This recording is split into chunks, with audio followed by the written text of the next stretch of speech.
fast. All right, this is notes for 6.3. You will investigate how to assess whether data is approximately linear and how to determine the rate of change. Robert Hooke was a scientist who had varied interests and made many scientific contributions. One of them is appropriately known as Hooke's Law. Hooke's Law states that the force exerted by a spring is proportional to the distance the spring is stretched or compressed from its relaxed position. In other words, right here, the stress is proportional to the strain. Alright, so he was taking data points, and I'm not going to make you guys fill this in.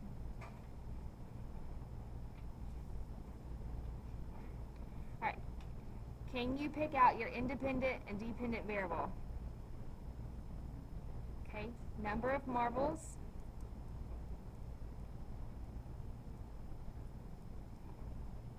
Alright, and then your dependent variable is going to be these three distant measurements. So we're just going to write distance. What happened was he took the distance of the rubber band, he took the distance of the rubber band and the bucket, and then he took the distance from the bucket to the ground. So that's what those three distances represent.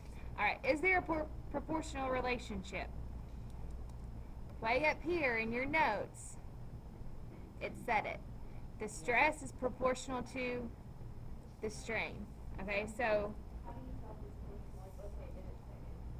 well, you would find your rate of change.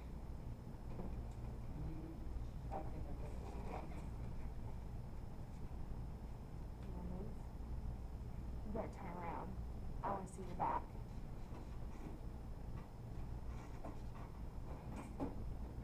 You would find your rate of change. What they call this is indirect. It's an indirect proportional relationship. Alright, but the stress is proportional to the strain. Okay, in your table, which one is the stress and which one is the strain?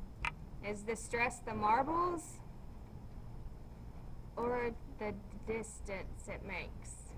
What causes what? Yeah. So the number of marbles puts the stress,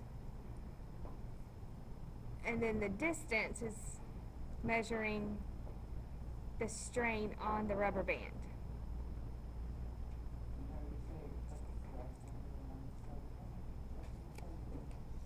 Alright, so what's happening is you guys, you are having a non-constant rate of change. Okay, it says find the mean or average of the changes. What's your change in your y values? 5. You can just look at it and see that it goes up by 5. This is constant. Okay, this is a constant change. Can you tell me it's a constant change by the y values? No. Alright, so go through and I want you to find the change of your y values. So just write them in.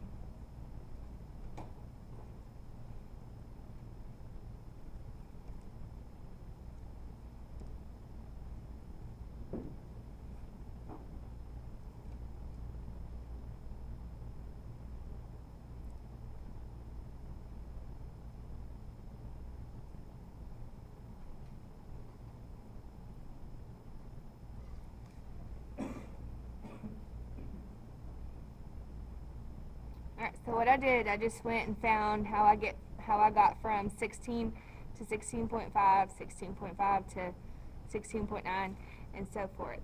So mean says, what does mean mean? The average. And how do you find the average? Alright, so let's add all of these up. So I'm going to say 0.5 plus 0.4 plus 0.3 plus 0.3 plus, right here, I'm adding all of these up. Okay, are these close together? Yeah, they're close. So this is just a scatter plot. It's telling me that the changes are very close, so it's going to create some sort of linear association. All right, how many threes? Plus 0.3 plus 0.4. All right, take your calculator and add those up. No.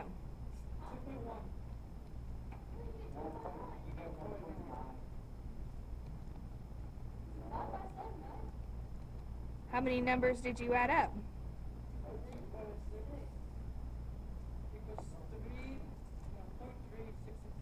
Alright, so this top part adds up to 2.2. Now you're dividing it by 6 and not 7. 6 because you added 6 numbers together. Alright, there's 7 data points, but there's 6 changes. Alright, divide, and then hit divide by 6. Alright, we're going to round this number. You can see it? Alright, we're going to round that number to 0.37. Alright, this is just the average change of your y. Okay, we still have to find the rate of change. Okay, so what's your rate of change? Is the change in y, which is 0.37. Alright, and what do I divide it by? Which is 5. So then divide by 5, and this will be an accurate estimate for the slope of the trend line. Alright, I'm going to divide that by 5. Okay, and then this is going to be my slope. So take this, I'm going to go 0.37, divide it by 5, 0.074. Okay, this is my slope.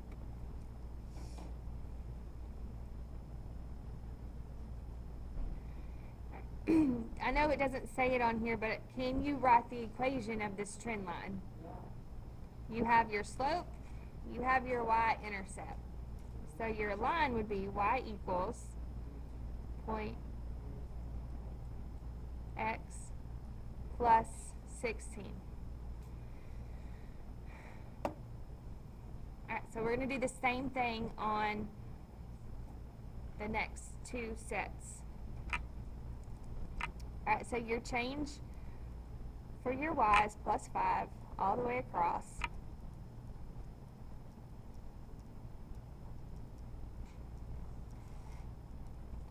Alright, this is, okay, go through and find your rate of change down here.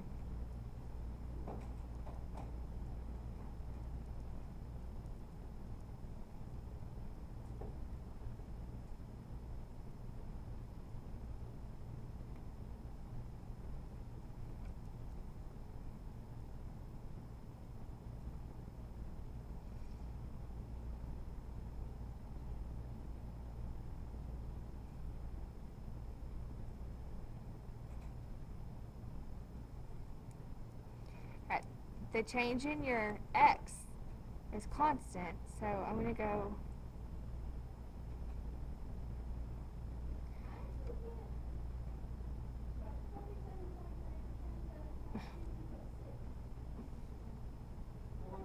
oopsie. Thanks, Rainey. Okay, find your average, so add these up, press enter, and then divide by 6.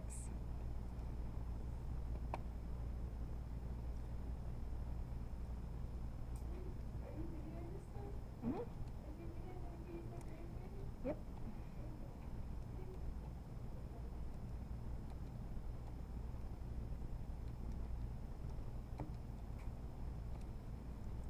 Is that what y'all got? Alright, so 2.1 divided by 6.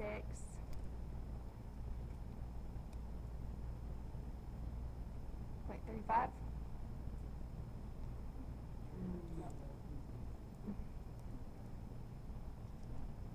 Alright, so this is my change in y. Alright, so we're going to put this right here, 0.35, okay, and then divide 0.35 by 5.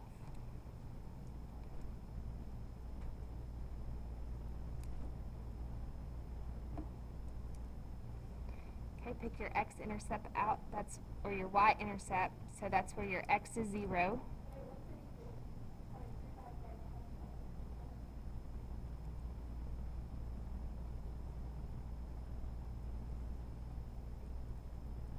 Alright, so y equals your rate of change, 0.7x, plus your y-intercept, plus 26.1.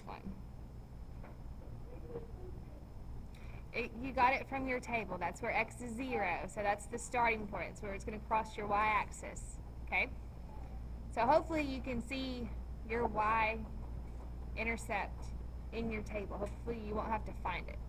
Alright, you guys start the next one.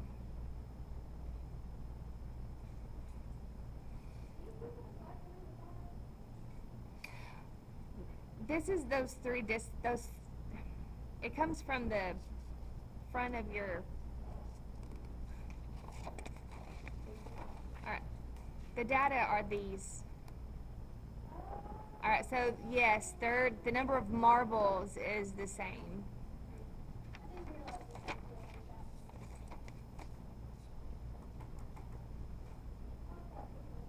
Alright, these are going to be negative because your change is going down.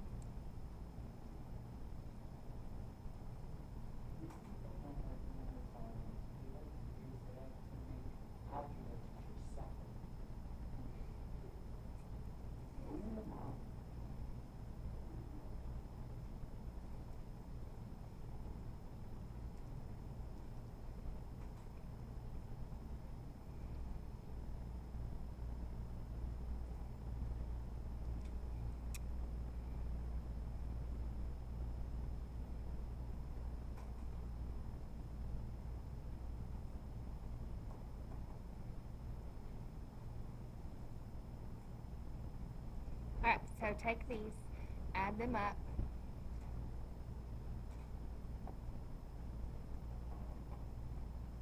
Okay, I'm going to glare on it.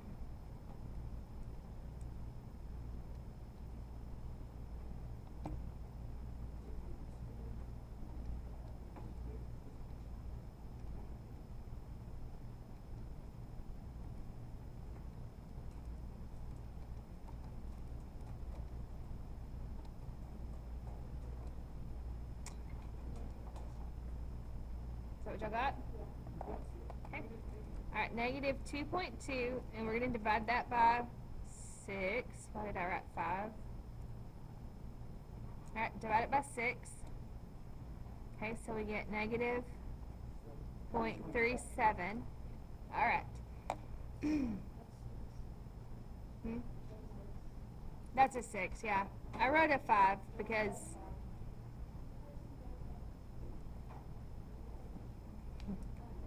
it's, yeah, and it's 8 period. Okay, that's a 6. Okay, find your rate of change. So it's the change in y, which we found the average of.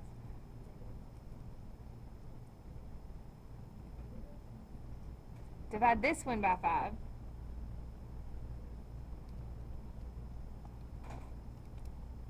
Okay, and I got that, negative 0.074.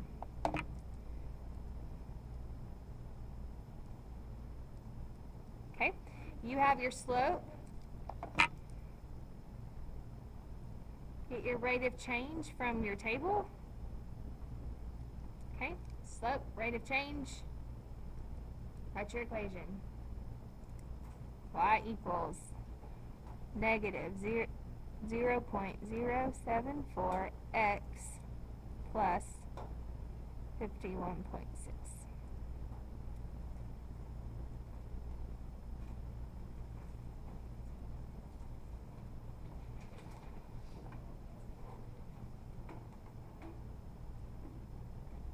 Last page.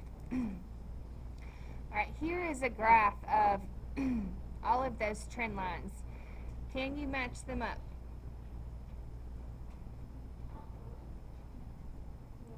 Sure you can.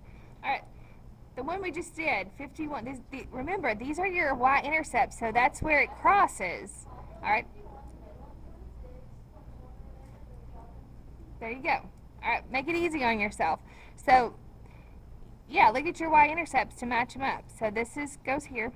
26 is, and notice that this trend line has a negative slope. And so this one is the only one that's going down. Yeah, I think so. Okay, and then this one is the bottom one. Okay. Correlation versus causation.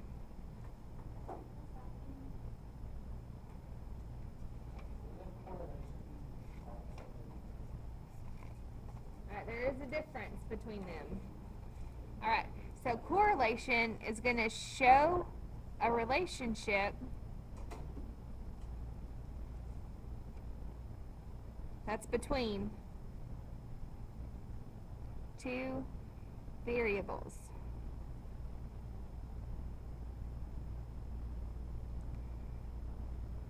Alright, and the data will cluster around a straight line. So we talked about positive correlations and negative correlations.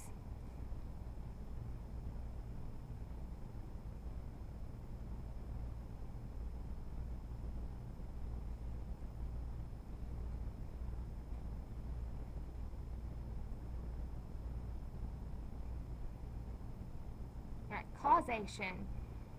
Causation is one variable is caused by the other variable. So if you take into account the Hooke's law experiment with the rubber bands and the marbles cause the rubber band to stretch or compress, right? So that's causation. All right. So this is the change in one variable causes the value to change in the other variable. Yeah. Yes. It's exactly what we've been talking about. I understood. However, there may be some discrepancies where, like, take this next data chart where it's comparing the number of ice cream cones sold to the number of shark attacks. All right, does it show a correlation? Take the data, though. Take the data. What you see in this data, does it show a correlation, positive or negative? It does, right? It does show a positive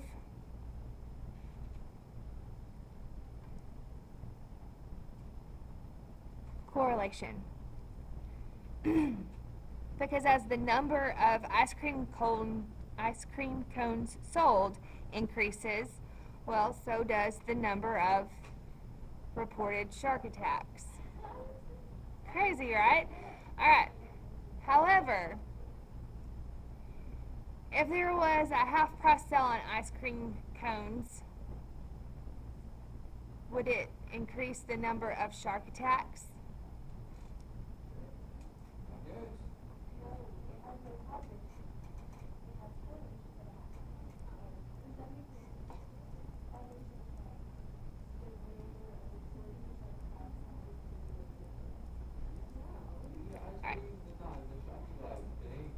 It just doesn't make sense, all right? The number of ice cream cones sold does not cause the number of shark attacks to increase. This is just two sets of random data. All right, this is where it has to get you thinking, okay, is the two things that they are trying to show a relationship between, is it causation?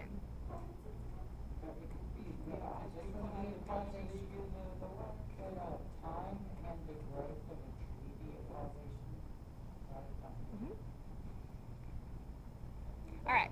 There is a common factor between these two, the shark attacks and the ice cream, which is us humans.